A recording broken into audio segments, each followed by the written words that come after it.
हाय प्यारे बच्चे, good morning good morning good morning all of you. कैसे हैं आप लोग? ठीक हैं? चलिए, बहुत ही अच्छी बात है। तो प्यारे बच्चे, पिछली वीडियो में हम लोगों ने प्रेजेंट इंडेफिनिट टेंस के फोर्थ टाइप के सेंटेंस को देखा था। ठीक है, अब इस वीडियो में हम लोग देखने जा रहे हैं प्रेजेंट इंडेफिनिट टेंस के फिफ्थ टाइप को, जैसा कि थंबनेल में लगा होगा, present indefinite tense fifth type. ठीक है प्यारे बच्चे, तो देखिए ध्यान दीजिएगा। अब बातचीत को आगे बढ़ाते हैं प्यारे बच्चे। तो देखिए फिफ्थ टाइप के अंतर्गत कह रहा है कि हिंदी में कुछ क्रियाएं ऐसी होती हैं जिनके द्वारा मानसिक क्रियाकलाप अथवा फीलिंग्स का बोध होता है। मानसिक क्रियाकलाप अथवा फीलिंग का मतलब क्या हुआ कि ऐसा एक्शन, मतलब एक्शन नहीं कर सकते हैं, जिसे ऐसी फीलिंग मतलब कि किसी चीज के प्रति सोचना जिसमें दिमाग काम करे, हाथ पैर आपका काम न करे। देखिए जहां हाथ पैर काम करेगा वहां तो एक्शन होगा, जैसे दौड़ना, तो दौड़ना में आप दौड़ेंगे तो हाथ पैर काम करेगा, तो अभी एक्शन हो गया। लेकिन यहाँ पे कह रहा है कि मानसिक क्रियाकलाप अथवा फीलिंग, जैसे मानसिक क्रियाकलाप जिसमें दिमाग का इस्तेमाल करें, चाहे हृदय का प्रयोग करें, चीजों को उत्पन्न करे, सोच विचार हो, तो वही जो है कि मानसिक क्रियाकलाप अथवा फीलिंग कर रहा है। तो हिंदी की ऐसी क्रियाओं के अंत में रहा है, रही है, रहे हैं दिया होता है, अर्थात पहचान के अनुसार तो ये क्रियाएं प्रेजेंट कंटीन्यूअस टेंस की होती है, परंतु इन क्रियाओं का अनुवाद प्रेजेंट कंटीन्यूअस टेंस में न बना के बल्कि प्रेजेंट इंडेफिनिट टेंस में किया जाता है। ठीक है, जैसे देखिए करा कि नोटिस, सी माने देखना, हियर माने सुना, स्मेल मतलब महकना, लाइक माने पसंद करना, हेट माने नफरत, लव हो गया, थिंक हो गया, रिफ्यूज हो गया, होप हो गया, प्रीफर हो गया, डैट एक्सेट्रा। अब ये ऐसी क्रिया है कि इनका अगर प्रयोग प्रेजेंट कंटीन्यूअस में भी करेगा तो इनका अनुवाद प्रेजेंट कंटीन्यूअस में नहीं बनेगा, बल्कि प्रेजेंट इंडेफिनिट टेंस के सामान्य नियम के अनुसार ही बनाया जाएगा। ठीक है प्यारे बच्चे, चलिए स्क्रीनशॉट ले लीजिए, तो बातचीत को आगे बढ़ाते हैं। ले लिए, बहुत ही सुंदर बच्चे हैं आप लोग, बहुत अच्छे बच्चे हैं। अगर वीडियो अच्छा लग रहा हो तो प्यारे बच्चे इसको लाइक और शेयर भी किया करिए। ठीक है, हाँ, हम आप लोग के लिए अच्छा से अच्छा कंटेंट मटेरियल उपलब्ध कराऊंगा, और आपको किसी विशेष टॉपिक पे वीडियो चाहिए तो उसको भी कमेंट बॉक्स में कमेंट करके बताइए, मैं आप लोग को विशेष वीडियो उपलब्ध कराऊंगा। ठीक है प्यारे बच्चे, चलिए हम बातचीत को आगे बढ़ा लेते हैं। ठीक है, ठीक ना। देखिए तो अब इसको मिटाते हैं। देखिए बाबू, ध्यान से समझिएगा। अब इसका अनुवाद कैसे बनाएंगे तो थोड़ा सा ध्यान दीजिए। ठीक है, देखिए तो प्रेजेंट इंडेफिनिट में अनुवाद बनाएंगे तो प्रेजेंट इंडेफिनिट के सामान्य नियम के अनुसार बनाया जाएगा प्यारे बच्चे। तो सामान्य नियम है क्या, तो ध्यान से समझिएगा। देखिए सामान्य नियम यही है कि सबसे पहले आप सब्जेक्ट लिखेंगे। क्या लिखेंगे? सब्जेक्ट। इसके तुरंत बाद आप लिखेंगे मेन वर्ब को, और कर्ता बहुवचन रहेगा तो मेन वर्ब फर्स्ट फॉर्म में आएगी, और कर्ता सिंगुलर रहेगा तो वर्ब में एस या ईएस हम सिंगुलर वर्ब को बनाने के लिए जोड़ देंगे। इसके बाद ऑब्जेक्ट आएगा, और ऑब्जेक्ट के बाद प्यारे बच्चे आपका क्या आ जाएगा? अदर वर्ड आएगा। ठीक है, तो ये तो हो गया स्ट्रक्चर अंग्रेजी में अनुवाद बनाने का, अथवा ये कहिए कि ये प्रेजेंट इंडेफिनिट टेंस का यही सामान्य नियम हो गया। ठीक है प्यारे बच्चे, तो अब देखिए, अब बातचीत को आगे बढ़ाते हैं। ठीक है, तो एक छोटा सा एग्जाम्पल देखते हैं। ठीक है, देखिए जैसे में ध्यान से समझिएगा, कह दिया जाए कि मैं तुमसे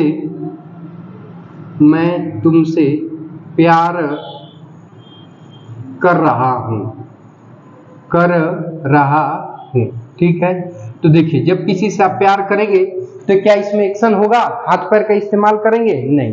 प्यार करेंगे तो इसमें मतलब फीलिंग उत्पन्न होगी, एक फीलिंग होगी, और जब फीलिंग होगी तो अब इसको पढ़िए कि मैं तुमसे प्यार कर रहा हूं, तो वाक्य के अंत में रहा है, रही है, रहे हैं। पहचान किस टेंस की दिया है प्यारे बच्चे? तो प्रेजेंट कंटीन्यूअस टेंस की दिया है, लेकिन अब इसको हम प्रेजेंट कंटीन्यूअस में नहीं बनाएंगे, बल्कि ऐसी क्रियाओं का अनुवाद क्यों नहीं बनाएंगे?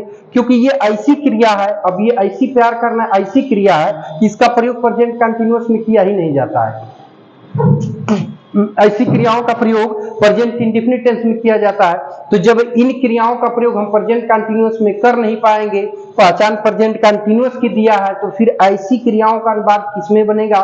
तो प्यारे बच्चे ऐसी क्रियाओं का अनुवाद हम बनाते हैं प्रेजेंट इंडेफिनिट टेंस में। ठीक है, तो अब देखिए ध्यान से समझिएगा, अगर इसका अनुवाद आप आईएनजी जोड़ के बना देंगे तो तुरंत गलत होगा। चलिए मैं एक बार आपको दिखाता हूं। ठीक है, देखिए पहले समझ लीजिए। देखिए है प्यार करना प्यारे बच्चे क्या है? मेन वर्ब है। तो कौन प्यार कर रहा है? मैं।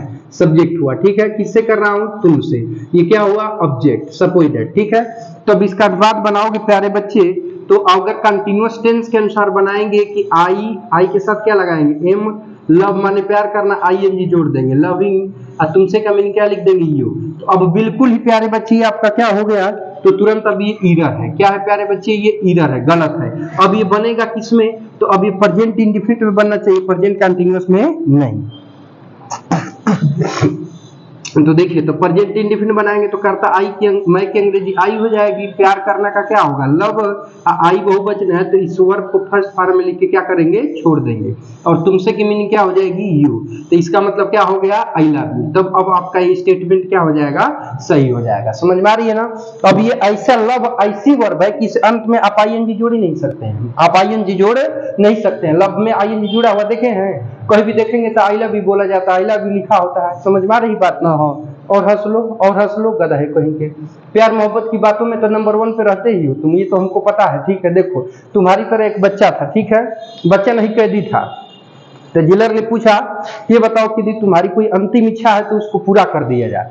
तो जेलर ने कहा कि सर मेरी अंतिम इच्छा तरबूज खाने की है। तो जेलर ने कहा कि पर ये सीजन तो तरबूज का नहीं है। तो जेलर ने कहा कि कोई बात नहीं सर, मैं इंतजार कर लूंगा। समझ में आई बात, इंतजार कर लेगा, 2-3 महीने फांसी टल जाएगी उसकी इसी बात। तो ऐसे ही नए नए एक्सक्यूजेस तुम भी ढूंढते रहते हो। देखो तो देखिए ये चीज समझ में आई बाबू। तो अब आप इस क्रिया का प्रयोग कंटिन्यूअस में नहीं कर सकते, इसलिए प्रेजेंट इंडेफिनिट टेंस में बनाया जाएगा। बात समझ में आ गई। चलिए अगले एग्जांपल की तरफ बढ़ते हैं, ठीक है। इसके साथ ले लीजिए, थर्ड आउट कर लीजिए, हो गया ना। चलिए देखिए,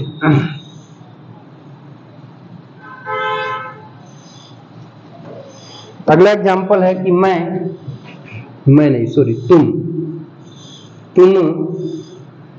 उसके बारे में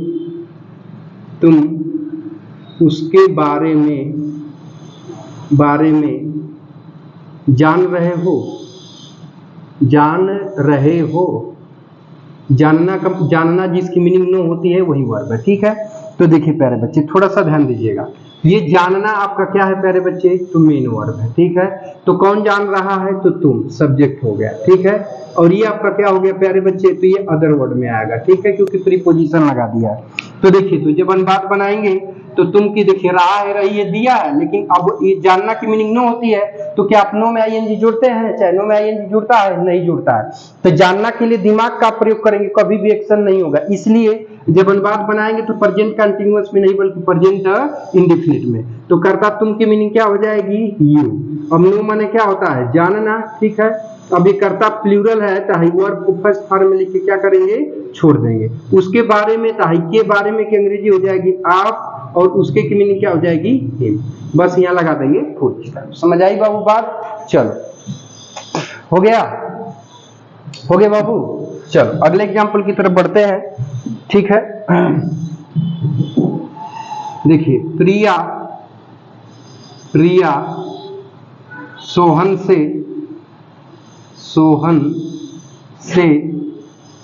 नफरत कर रही है, ठीक है प्यारे बच्चे। तो देखिए अब ये नफरत करना आपका क्या हुआ प्यारे बच्चे, मेन वर्ब हुआ। तो कौन नफरत कर रही है, प्रिया, सब्जेक्ट हुआ, ठीक है। किससे कर रही है, सोहन से। तो ये क्या हुआ, अदर वर्ड, क्योंकि देखिए यहां से प्रीपोजिशन दिया है ना। अब प्रीपोजिशन कहीं भी जाता है तो अपना ऑब्जेक्ट लेता है। तो नफरत करना रूपी वर्ब का ये ऑब्जेक्ट नहीं है, ये इसका ऑब्जेक्ट नहीं है। ऑब्जेक्ट किसका है प्यारे बच्चे, तो सिर्फ ही प्रीपोजिशन का क्या कहलाएगा, तो आपका ये ऑब्जेक्ट कहलाएगा, ठीक है। ध्यान से समझिएगा। देखिए तो अब इसका अनुवाद बनाएंगे तो सब्जेक्ट प्रिया की मीनिंग आप क्या लिखेंगे प्यारे बच्चे, तो लिख देंगे प्रिया, ठीक है। नफरत करना का क्या होता है, हेट, ठीक है। अब प्रिया एक वचन है, तो हाई वर्ब को एक वचन बनाने के लिए इसके अंत में क्या करेंगे, इसको जोड़ देंगे। अब सोहन से बचा तो टू हो जाएगा सोहन, टू सोहन, ठीक। बस यहाँ लगा लेंगे फुल स्टॉप। समझ आई बातचीत। चलिए एक और एग्जांपल देख लेते हैं, तो फिर बातचीत को आगे बढ़ाएंगे। चलिए स्क्रीनशॉट ले लीजिए फटाक से। हो गया प्यारे बच्चे, हाँ। चलिए एक और एग्जांपल समझ लेते हैं।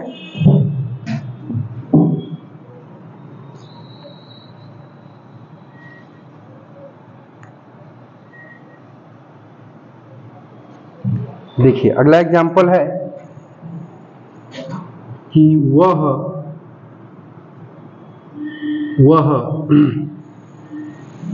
घर के बारे में, घर के बारे में सोच रहा है, सोच रहा है। ठीक है, तो सोच रहा है बाबू, तो एक्शन यहाँ नहीं ना हो रहा है, हाथ पैर का इस्तेमाल तो कर नहीं रहा है, वहाँ दिमाग का इस्तेमाल कर रहा है। तो जब दिमाग का इस्तेमाल कर रहा है तो ये मतलब कि मानसिक क्रियाकलाप को दर्शाने वाली वर्ब है, तो इसका अनुवाद हम प्रेजेंट इंडेफिनिट टेंस में करेंगे। तो देखिए भाई, सोचना आपका क्या हुआ प्यारे बच्चे, मेन वर्ब हुआ। तो कौन सोच रहा है, हुआ, सब्जेक्ट हुआ। ठीक है, और घर के बारे में ये सब क्या कहलाएंगे, अदर वर्ड। ठीक है, तो करता हुआ की मीनिंग क्या हो जाएगी प्यारे बच्चे, तो ही हो जाएगी। ठीक है, सोचना का क्या होता है, थिंक, और ही एक वचन है, तो इस वर्ब को एक वचन बनाने के लिए क्या करेंगे, एस जोड़ देंगे, तो क्या हो जाएगा, थिंग्स। ठीक है, घर के बारे में, तो के बारे में की मीनिंग क्या हो जाएगी, अबाउट। अबाउट मतलब के बारे में, या आप भी लगा सकते हैं, और घर का हो जाएगा द हाउस, तो अबाउट द हाउस। ठीक है प्यारे बच्चे, ठीक है, चलो बहुत ही अच्छा बच्चे, कोई दिक्कत नहीं है किसी को। चलो, तो उम्मीद करता हूं कि ये चीजें समझ में आ गई होंगी। अगर ये चीजें समझ में आ गई होंगी, वीडियो अच्छा लगा होगा, तो कमेंट बॉक्स में कमेंट करके जरूर बताइएगा। ठीक है प्यारे बच्चे, अगर आप लोग का, और यदि आप हमारे यूट्यूब चैनल पे नए होंगे तो चैनल को सब्सक्राइब करके रख लीजिएगा, ताकि आपको ऐसी इंफॉर्मेटिव वीडियो मिलती रहे। ठीक है प्यारे बच्चे, तो देखिए अब अगर तुम लोग का विचार हो तो 5 क्वेश्चन दे दूं, घर के लिए दे दूं। चलो, बहुत अच्छे बच्चे हो, घर से बनाना। ठीक है, तो फिर बातचीत आगे बढ़ाएंगे हम लोग। हाँ प्यारे बच्चे, तो देखिए प्यारे बच्चे, मैंने आप लोग को 5 होमवर्क दे दिया। ठीक है, और उसका ये हिंट्स भी है, जो डिफिकल्ट वर्ड पावर है उसको भी मैंने नीचे लिख दिया है। उम्मीद करता हूं कि इसको आप लोग बनाएंगे, और बना करके कमेंट बॉक्स में इसका आंसर जरूर बताएंगे। ठीक है प्यारे बच्चे, अगर आप लोग कमेंट बॉक्स में अगर इन क्वेश्चनों के आंसर की मांग करेंगे तो उनको मैं उपलब्ध करा दूंगा, जो है कि बोर्ड पर मैं बना करके समझा करके आप लोग को उपलब्ध कराऊंगा। ऐसी बात नहीं है, लेकिन आप लोग कमेंट बॉक्स में इसकी डिमांड करेंगे, मांग करेंगे, तब कि इसको हम हल करवाएं। ठीक है प्यारे बच्चे, तो प्यारे बच्चे वीडियो कहीं पे वाइंड अप करते हैं और नेक्स्ट वीडियो में मिलते हैं। तो नेक्स्ट वीडियो की टॉपिक रहेगी प्रेजेंट इंडेफिनिट टेंस का नेगेटिव सेंटेंस, तो उसमें हम लोग नकारात्मक वाक्यों का अनुवाद बनाना सीखेंगे। तो प्यारे बच्चे, वीडियो अच्छा लग रहा हो तो लाइक एंड शेयर जरूर करिएगा। तो मिलते हैं नेक्स्ट वीडियो में, तब तक के लिए टेक केयर, बाय बाय, जय हिंद बच्चों। और ये एपिसोड देखने के लिए आपका लोगों का बहुत बहुत धन्यवाद।